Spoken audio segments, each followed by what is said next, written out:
Escape to the metaverse. Better act like you know. Yeah. You are now tuned into the Matthew and Rizzo show. Yeah. Escape to the metaverse. Better act like you know.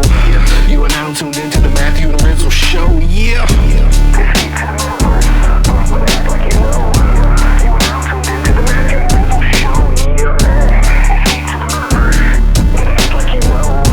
You are now tuned into the Matthew and Rizzo show. Yeah.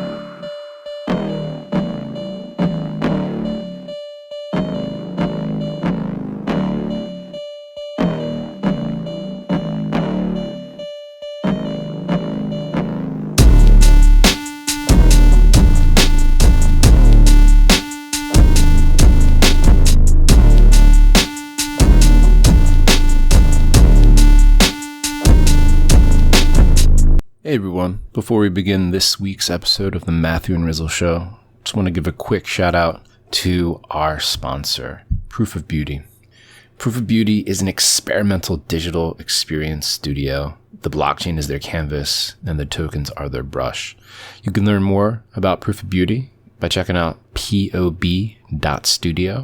You can follow them on Twitter as well at PRRF Beauty. That's PRRF Beauty on Twitter and pob.studio on their homepage to learn more about their projects like Hash, London, and Publico. Thank you and enjoy the show. Potentially the greatest way. We should start every podcast like this, dude. This is a great idea by Don. I don't know why we never thought of this before. Yeah, we need to figure out a better way to bring that in here and like have the guests just get into the groove like that. That's so dope. Thank you so much, man. Well, we're already recording. I just want to welcome you to the show, the Matthew and Rizzle Show, Don. Really excited to dig into your background and also talk about the Superstar fam that you're building out.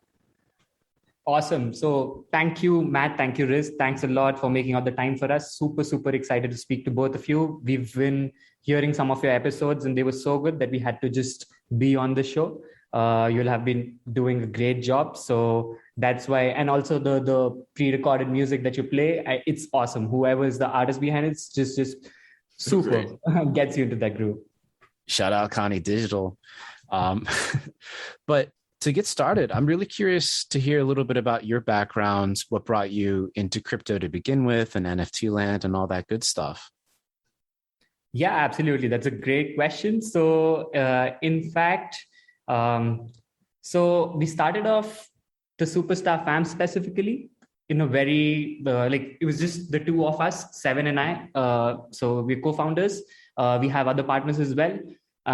It's a very tightly knit family of two to four individuals, which we started off with, and then we grew to 8 members right now.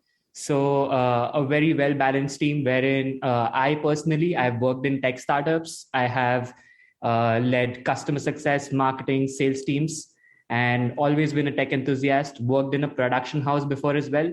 So I'm based out of India, by the way. So if you've heard about Bollywood, so those sort of movies, yes, they're pretty cheesy, but then I've worked in one such firm before and various other NGOs, ran a social venture. That's pretty much my background.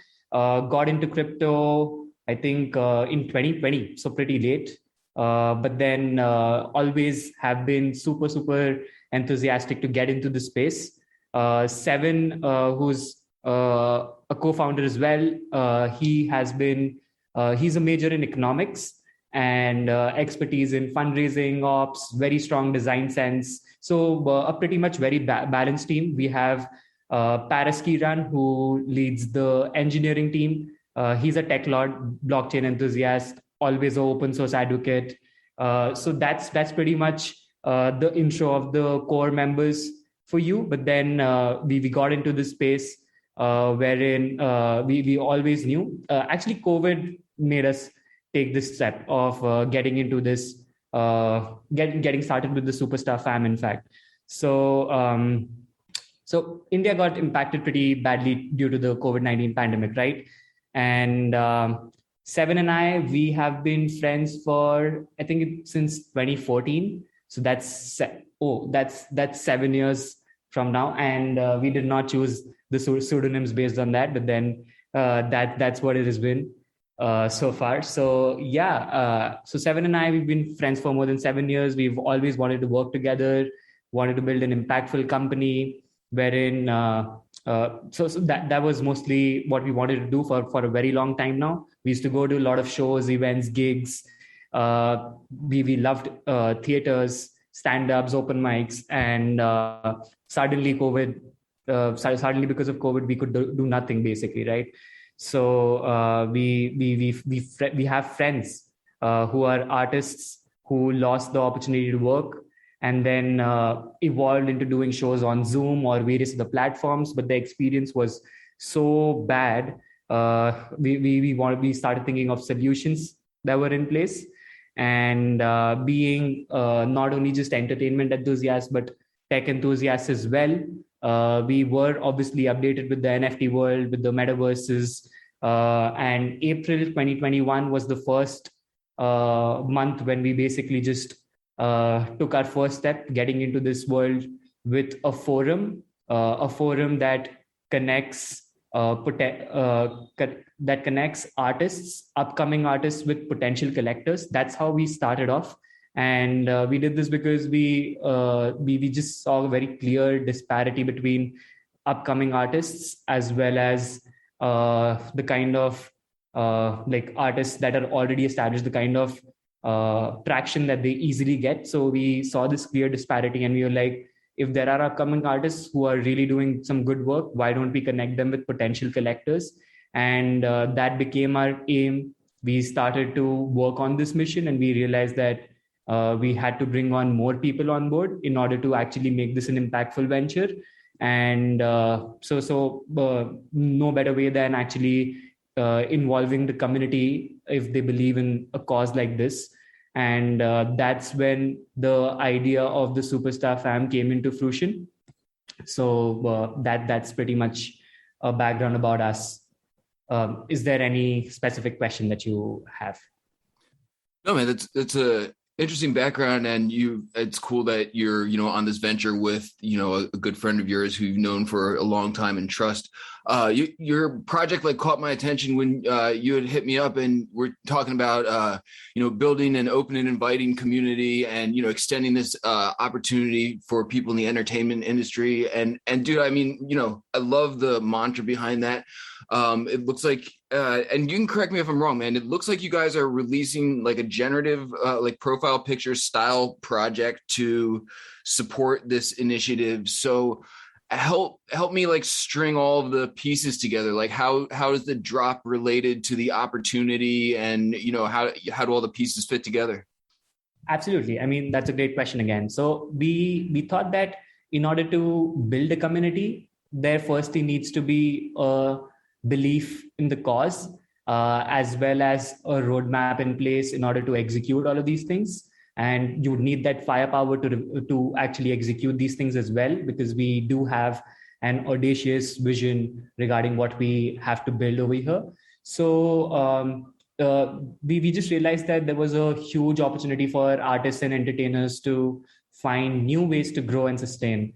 And that's when we realized that if we build a club of sorts, what would be the best go-to-market strategy and what would be the best way to get started with this venture. And that's when we realized that the complete NFT space, it has been full of run-of-the-mill projects. The same creative process has been overdone, and it's one animal after the other.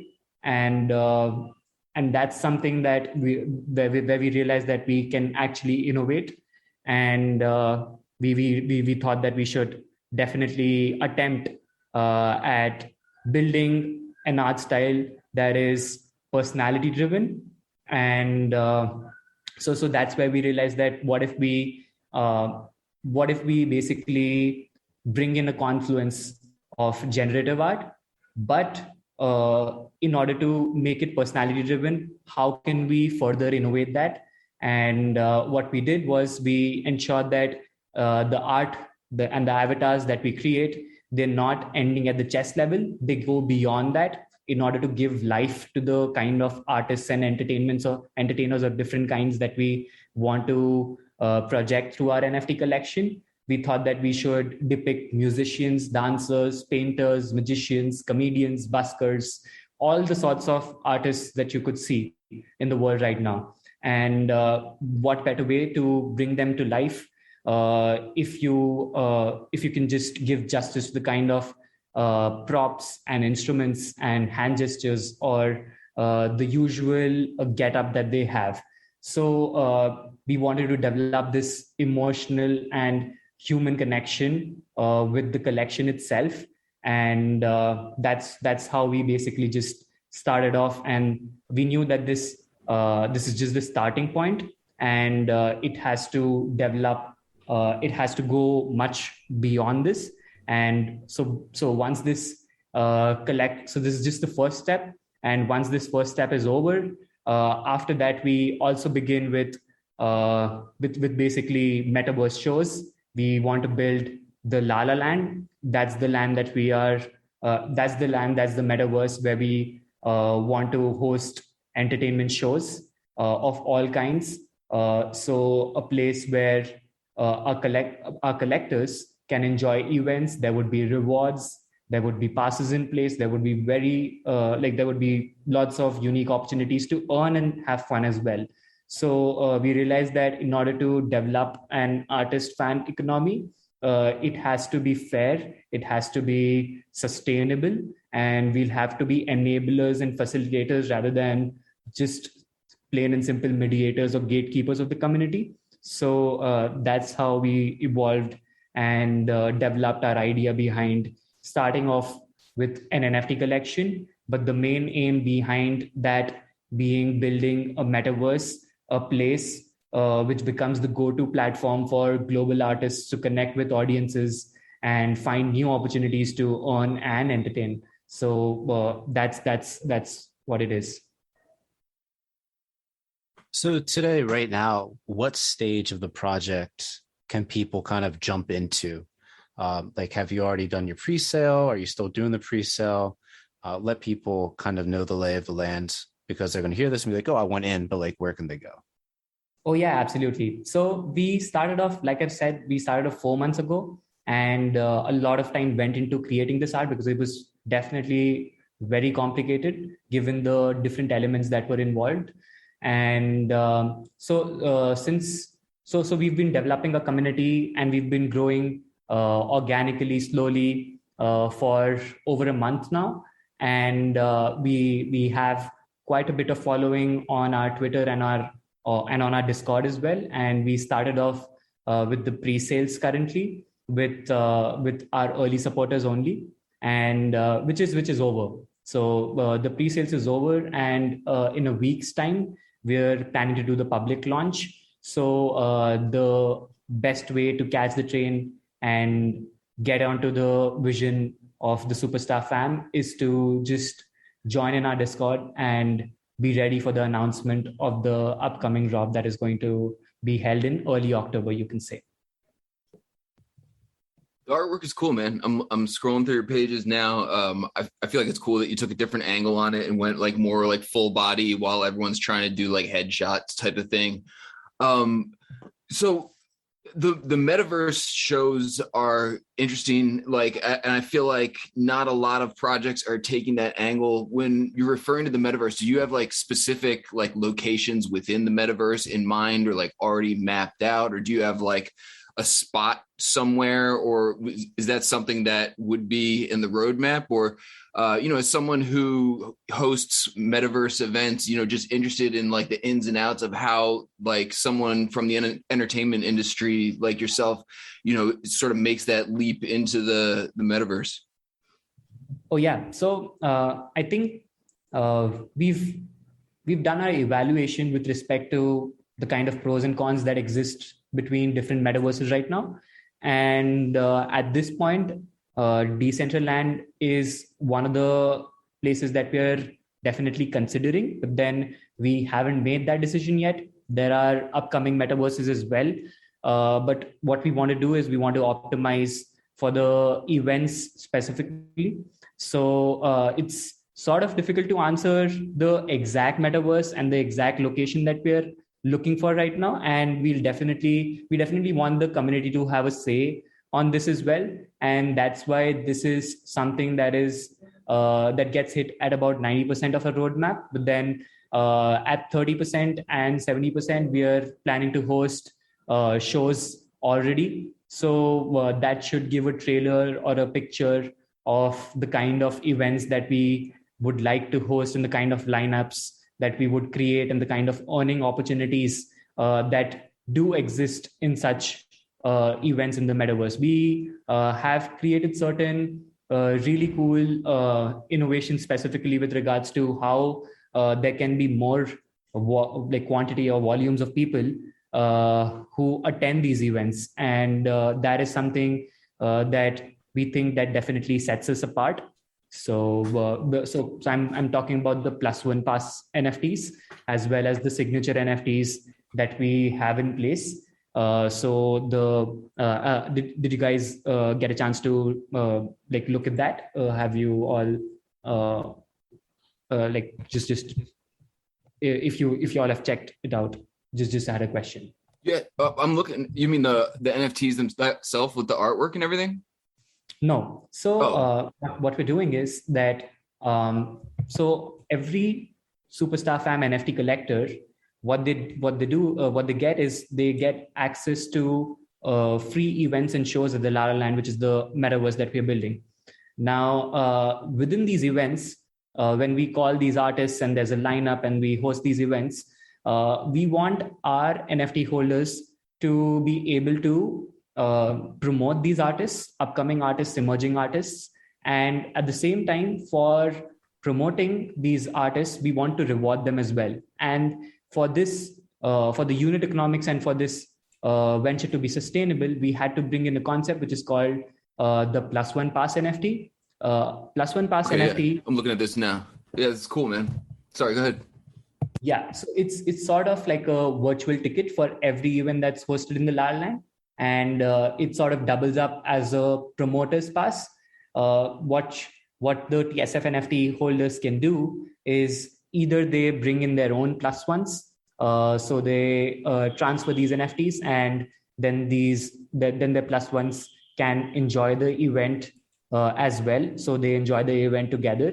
And if not that, then the NFT holders, the Superstar Fam NFT holders, they get an opportunity to earn out of these +1 passes as well. That is basically they can sell it off in the secondary market. And depending upon the kind of demand that is created for that specific event, the artist lineup, the other innovative elements that would be there in the event itself, as well as the kind of promotions that the community does as well, because there's clear incentive to promote an upcoming and emerging artist in the show, because it's directly proportional to the kind of demand that they could get for the +1 pass as well. So the greater and the better the promotions, the higher the price at which these +1 pass NFTs can be sold for people who would like to attend the show. So that's the concept of the +1 pass NFT. And the way the revenue share would work is that 50%, let's say, of the revenue would, majority of the major percentage of the revenue from the +1 pass NFTs would go directly to the artists. A significant part would go to the promoters, that is basically the TSF NFT holders who were able to sell these +1 pass NFTs. And a minor percentage would go into the community wallet, because we have an artist's fund in place as well. And that continuously needs a mechanic of top up as well. So that's the monetization revenue model of the +1 pass NFTs. Moreover, we have signature NFTs in place, which is just to basically create memorabilia for the artist's rare performance in the metaverse. So the idea is that an emerging artist today could be the next Drake or Dua Lipa or Kevin Hart in the next 5 years. And if a community supported an upcoming and emerging artist as early as 5 years back in their career, before they made it big, or or in fact having an NFT, a signature NFT, memorabilia from their rarest and earliest performances in the metaverse, that is something that could really like shoot in terms of the kind of value that it might get 5 years down the line. So it's about creating such mechanics with respect to the plus one pass NFTs and signature NFTs, which we believe will make our community self-sustainable as well. And so yeah, any questions till now, guys?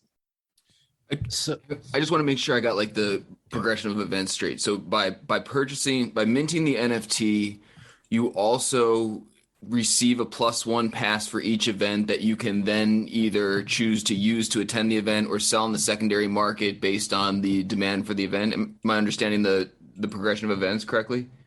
Yes, you are. So okay, cool. So when we announce an event, the +1 pass NFTs for that specific event after a snapshot would be rolled out for any of the TSF NFT holders to claim. And gotcha. So they claim it when they have the demand for it. That's the idea.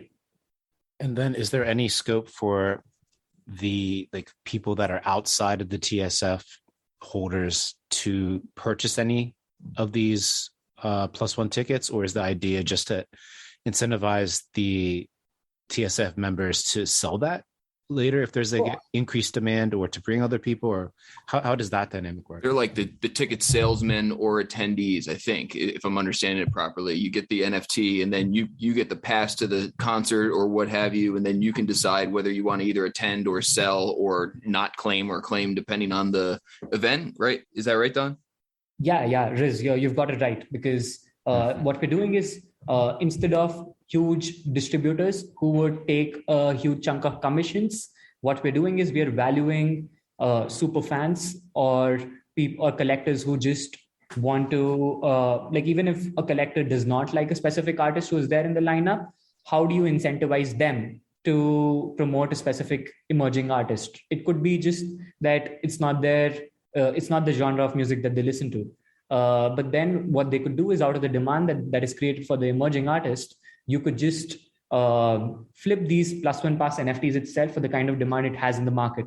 So the distributors are in fact the TSF NFT holders themselves. So TSF NFT holders can attend the event for free, but then in order for others to become a part of the event, they need to have a +1 pass NFT. And the sole rights to actually sell these +1 pass NFTs is something that the TSF NFT holders will have.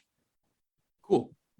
So how do you go about like finding the, upcoming artists or emerging artists? I mean, are these people that, you would sort of tap into your former like entertainment industry life to try and bring into the metaverse? Or would this be like, a community driven thing? Or if I wanted to do like a segment Rizzle rants about like stuff, like get on the list or something, is there like an application process, or like, how do you go about like sourcing, people who will generate demand for these events?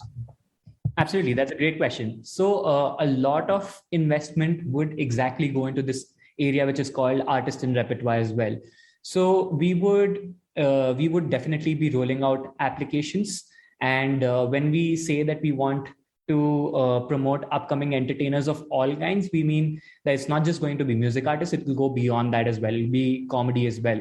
It'll just be, so it could be like a very different sort of a magic show as well. I do keep giving this example because I definitely love the kind of applications, and I can visualize the kind of applications that immersive entertainment brings in. So let's say an augmented reality show wherein there is an artist, but at the same time, through an augmented reality, what you're doing is you're using a ventriloquist doll to create a sketch comedy, right? So what I think is we want, so it's about traditional forms of entertainment, but it's also about evolving traditional forms of entertainment to immersive entertainment experiences in the metaverse as well.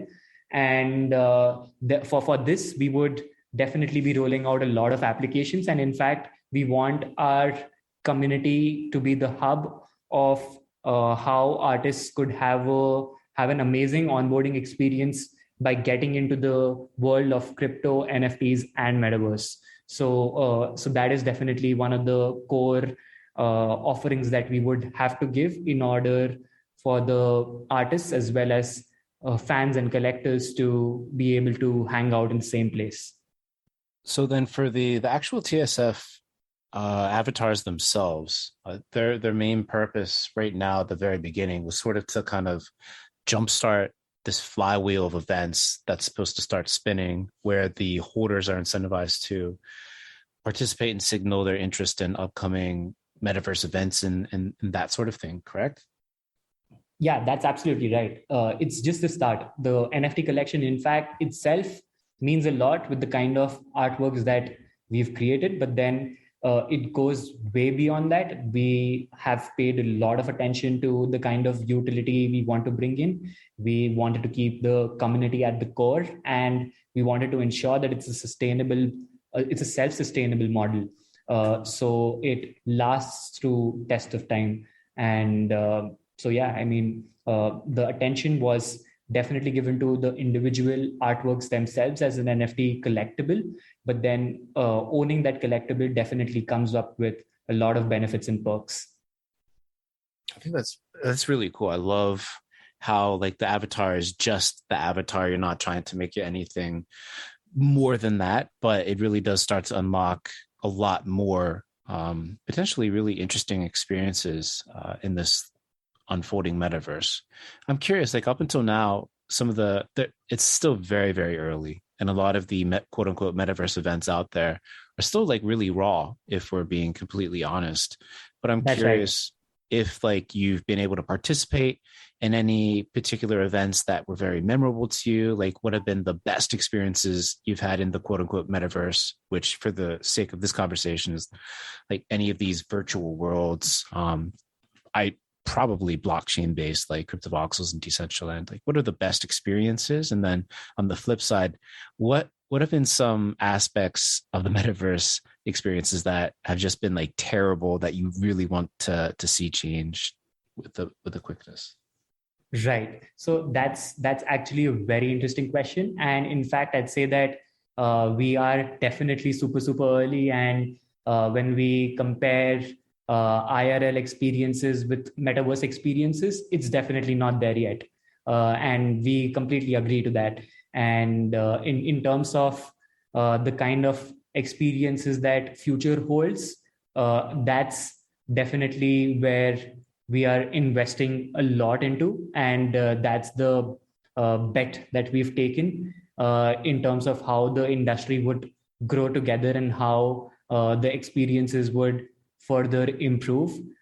So in terms of the kind of events that we've attended, so I've had experiences in Decentraland specifically. For example, with Spotty, or let's say there's another artist called Squarms and that was in CryptoVoxels.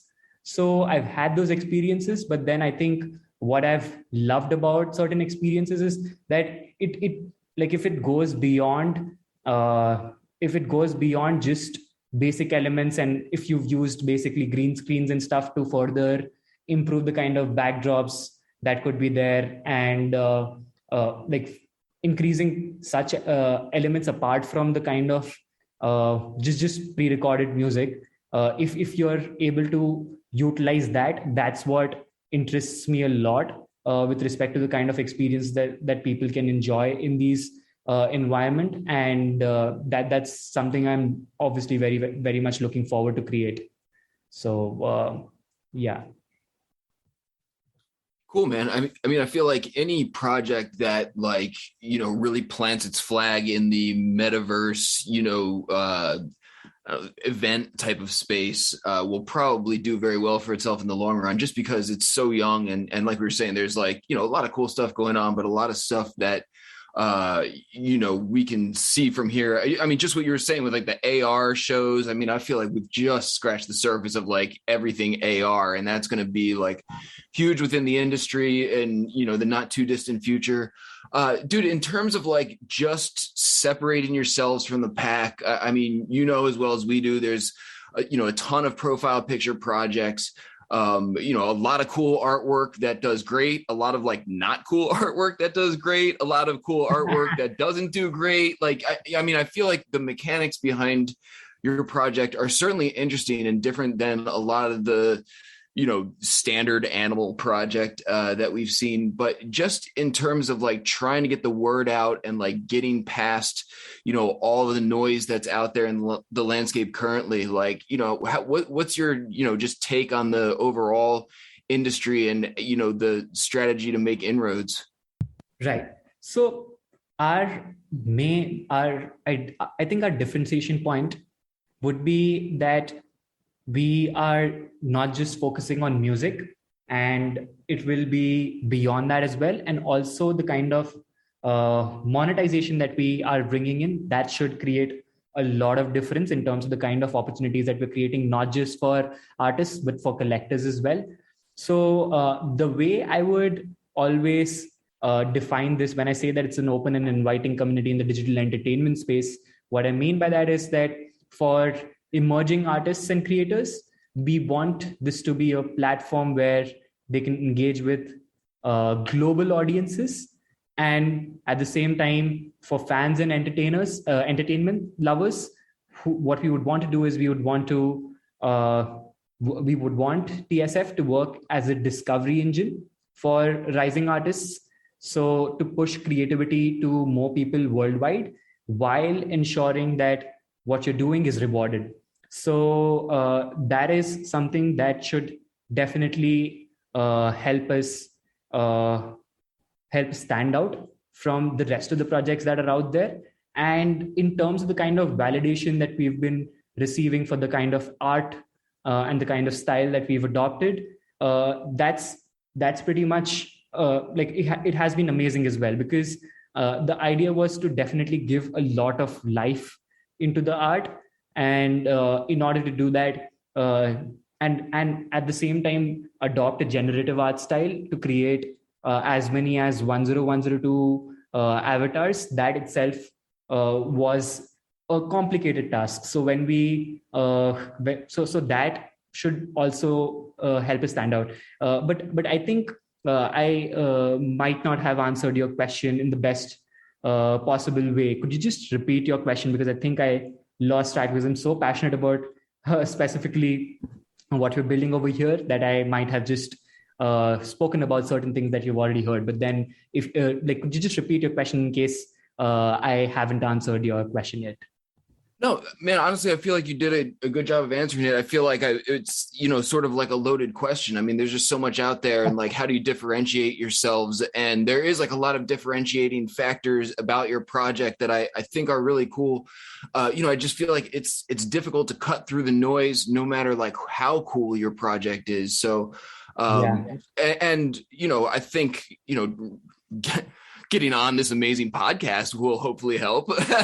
And, Absolutely. Having some cool like mechanics and everything in play also certainly, I feel like appeal to the innovative, the innovators within the space who like to see, different experiments being done. Who would do you have like people or like artists in mind who you're like, I love the initiative, man. And I'm like, okay, I feel like the play is you sell these things through and then you try and make like a big splash, right? With your first event, or like, try and showcase someone the community would be really interested in. Like, do you have a couple like pie in the sky, like even if it's a long shot, like ideal people that you'd really love to like frontline the first, couple La La Land shows? Right. So, the best way in which I can answer this question is to say that it definitely has to be a combination of one of an artist who has already established his or her name in this space, and it has to be supplemented with an artist whom you haven't seen in the space at all. So we're already in touch with multiple such artists, and we can only disclose names, once the contracts and stuff are done, right? So before doing that, I think it'll be just wrong to give out the names. But then yes, we are super super excited, and we've had we specifically love the NFT community because in spite of being very new to the space, we definitely have been able to make relations and make relations with really really crazy people. I mean, they've been awesome with the kind of guidance that they've given us so far, as well as the kind of I'd say that they're super super approachable, and everyone cares for each other, and that's something that has definitely helped us in terms of coming to the place that we have. And long way to go, but then we would be announcing names in a week or so, because we're definitely at the last stage of finalizing our first performance artists. In that first performance, what is the timeline for that actual event? So we know that at 30%, we'll definitely be able to organize the kind of show that we want to organize. So once we hit that mark, I think it should take us 2 to 3 weeks at the max to ensure that the lineups it is almost ready, and maybe in a week's time we'll announce it to the world as well. But once we hit that 30% mark, that's when from that time till about 2 to 3 weeks, we should be able to hold a show. And that 30, yeah. So this is the part that was a little bit confusing on the roadmap. It's in 10% increments. So at this, is that based on funds raised, or what is the 10%? Oh yeah, it's 10% of the sales. 10% of the sales, 20% of sales, 30% of that. That's how it has been written. Sales milestones. Okay, and so what is the ultimate milestone, so that we know what that 10% figure is, and what's 20% of the milestone, what's 30% of the milestone? That's the part that was a little confusing. Plus, where got it.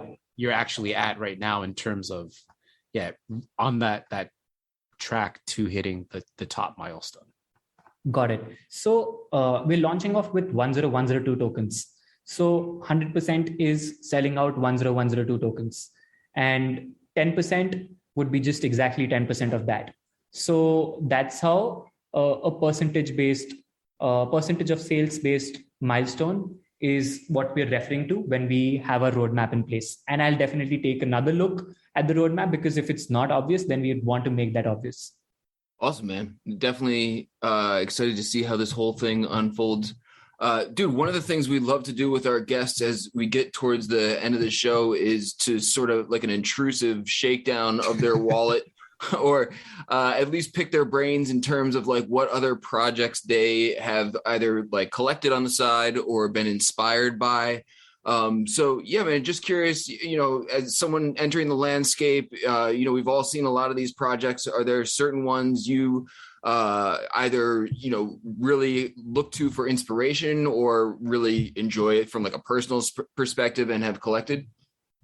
Right. That's a great question. And I've heard that part out at different podcasts, and it definitely is interesting. It's an interesting question always. So I think BAYC, of course. I don't own one personally, but then so firstly, covering the kind of projects that have inspired us personally, right? So in terms of the kind of IP that you create with these NFT collectibles, I think one of the best executed ones, of course, would be BAYC, and I think there are tons of projects that have just been created by getting inspired out of that specific project. I know CryptoPunks or CryptoKitties would be the pioneer projects in place as well, but then the kind of IP that BAYC has been able to create. I think it's just insane and it's very inspirational. Cool Cats would make the cut as well, and it's awesome too. So super cute, as well as just the right things going on for them. So these are the two projects I would name in the generative art space. But then more than that, I think Bitlectro Labs. So they are pretty awesome. I liked what they had come up with the Dream Loops. So that's an amazing project too. In terms of what I have personally collected, I own.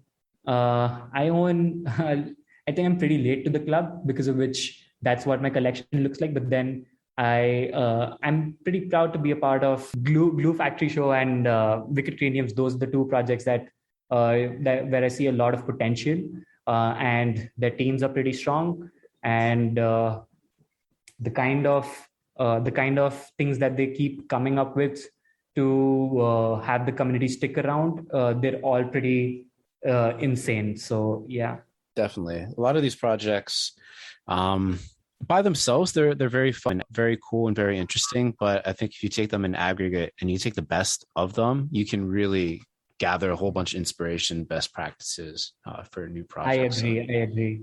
That's very cool. So when we started off, we were definitely we had so many things in mind, like in the sense that so there were ideas in our head which kept on being executed, because the kind of pace at which this NFT world has been progressing at, right? So one of the unique things that we've ensured within our avatar collection is that it's inclusive. We saw that as a problem. We identified it very early, that the kind of gender representation that is in place in the NFT community, it's definitely biased. And when people really spoke about this fact, that's when a lot of female-only projects also started coming up. But the kind of project, the kind of avatars that we've built, they are pretty gender fluid.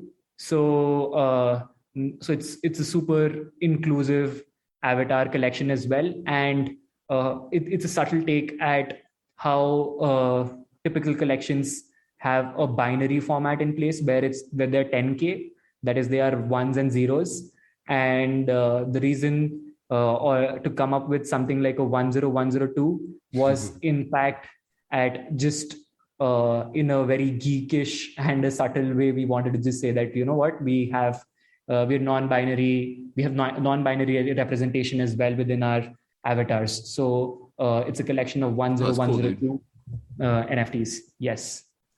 Yeah, I like that cheeky number. As soon as I saw that supply, I did a little giggle, and I'm like, oh, okay, that's cool. I like numbers like that, and the non-binary factor. I think that's really sharp.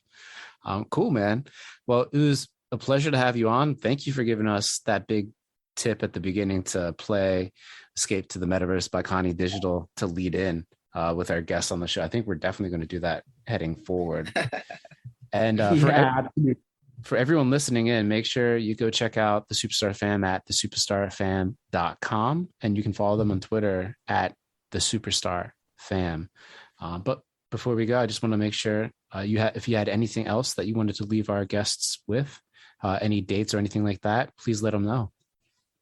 So I would definitely ask all the listeners to check us out. We have a specific video in place. So all you got to invest is 1 minute of your time, and you'll know everything about a project. And since we have a very audacious vision in place, we knew that it had to be communicated in the best way possible. So one video and you would know all about us. And if you like what you see, join our Discord. We have a pretty amazing community in place. We are trying to make this work for artists, for creators of all kinds, and for collectors. So yeah, I mean, join our Discord. And the date that I would like to say is that the sooner you join, the earlier you would know about our public launch date as well. So it would be early October. So the time is now. There we go. Awesome. We'll Well, Don, thank you so much for stopping by and talking about your big, audacious project. It's always cool to hear these big plans. Wish you nothing but the best and excited to track the progress as it unfolds. But thank you for speaking with us today. This has been a lot of fun, Matthew. So thanks a lot. Your questions were amazing. It made me think a lot. And I obviously love such conversations. Listen to your podcast before as well. You're a pretty enthusiastic and amazing host. So hoping to stay in touch. Thanks a lot for having me. Thanks so much, Don. Appreciate it, man. Hey everyone, thanks for listening to this week's episode. Just want to give a quick shout out to our sponsor, Proof of Beauty. Proof of Beauty is an experimental digital experience studio. The blockchain is their canvas and the tokens are their brush. You can learn more about Proof of Beauty by checking out pob.studio. You can follow them on Twitter as well at PRRF Beauty. That's PRRF Beauty on Twitter and pob.studio on their homepage to learn more about their projects like Hash, London, and Publico. Thank you and see you in the next episode.